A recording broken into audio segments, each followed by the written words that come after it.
Thank you, Chairman Hensling, for some time. Mr. Speaker, I rise today to join my colleagues in support of the gentleman from Minnesota's legislation, the Micro-Offering Safe Harbor Act. As I've traveled through my district back in Colorado, I've often been dismayed by the ever-increasing number of storefronts, once thriving businesses, which now have for sale and for lease signs out front.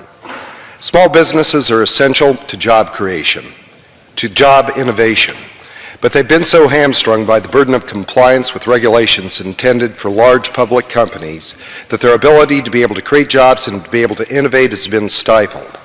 The Micro-Offering Safe Harbor Act will exempt certain micro-offerings from the registration requirements of the Securities Act of 1933, thereby removing obstacles to obtaining funding in capital markets for Main Street businesses.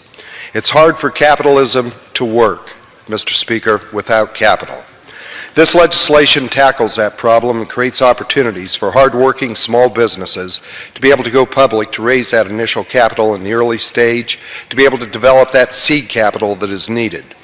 Growth is often contingent on capital, and without investment, it is easy for small businesses to falter.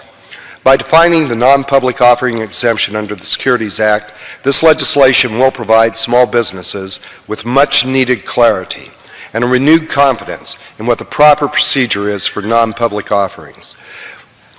And this does not violate the law, but it helps to be able to grow businesses.